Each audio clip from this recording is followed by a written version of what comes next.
You finally have a free afternoon. No plans, nothing due, nobody waiting on you. And within 20 minutes, you found something to do. Organize a drawer, answer an email that could have waited, just quickly clean something. Nobody asked you to. You just couldn't sit in it. And if you did manage to sit still, some quiet voice started running a tally in the background. What you should be doing instead, what you'll have to catch up on later, whether you've actually earned this. That's what we're actually looking at today. Not how to relax more, not just let yourself rest, but the real mechanism behind why doing nothing can feel almost unbearable, even when you have every right to it.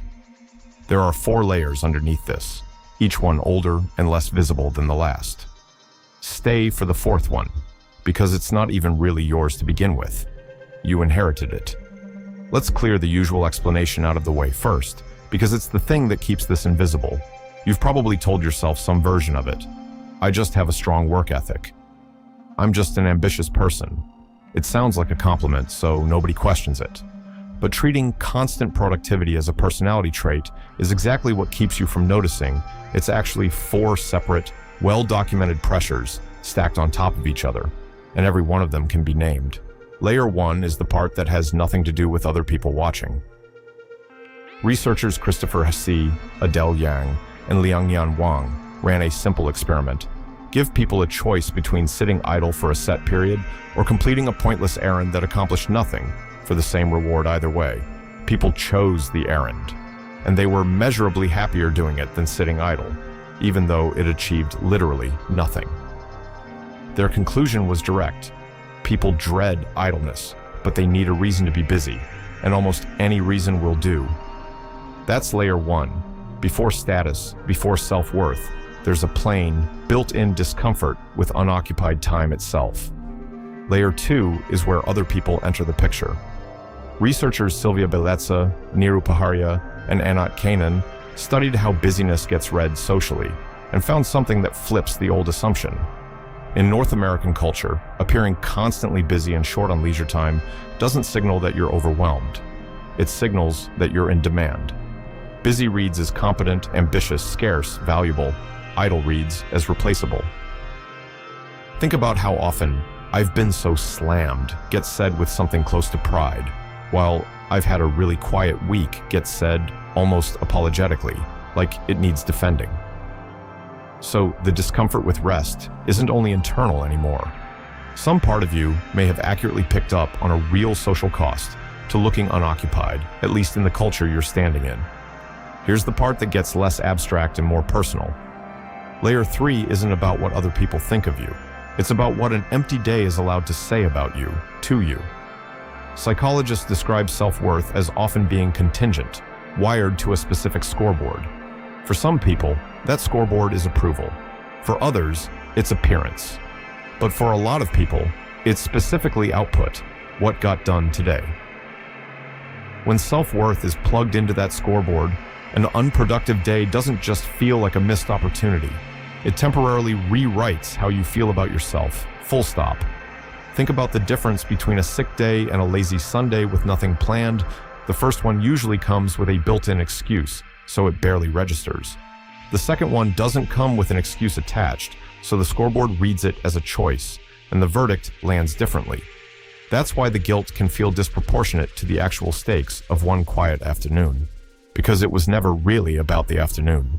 So if all 3 of those are stacking on top of each other, dread of idleness, social signaling, self-worth on the line, where did the stack even start? That's layer 4, and it's the one most people have never actually looked at.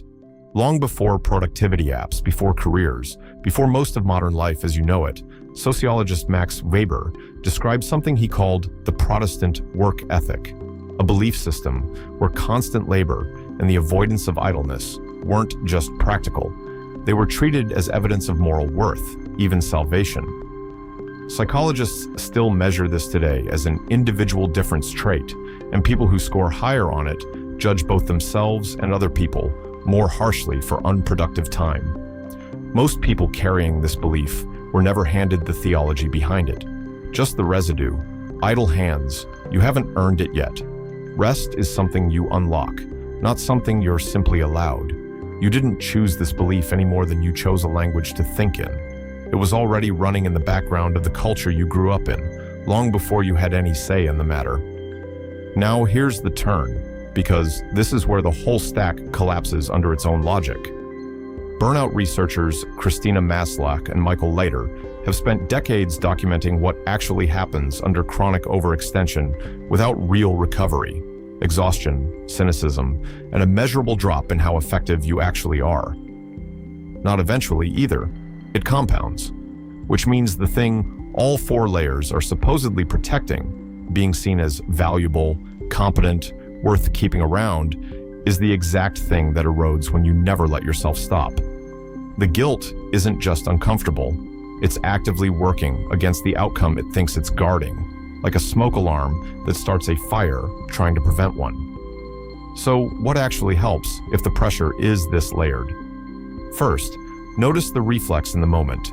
C's research suggests simply catching yourself inventing a task just to feel okay resting takes some of its power away immediately. Second, treat rest as scheduled and legitimate, not something you have to earn first. The same way giving worry a fixed window works better than fighting it all day. Giving rest a fixed, undefended window works better than waiting for permission that never quite arrives. Third, and hardest, start noticing when your mood is being set by a single scoreboard, output, and deliberately locate a version of your worth that isn't standing on it. That might be a relationship, a skill you value for its own sake, or just the plain fact of being a person, not a productivity report. None of that requires becoming someone who never achieves anything again. It just means the achieving stops being the only entry on the ledger. Here's the actual reframe. Feeling guilty about resting was never proof of a strong work ethic, and it was never proof that you're especially driven either.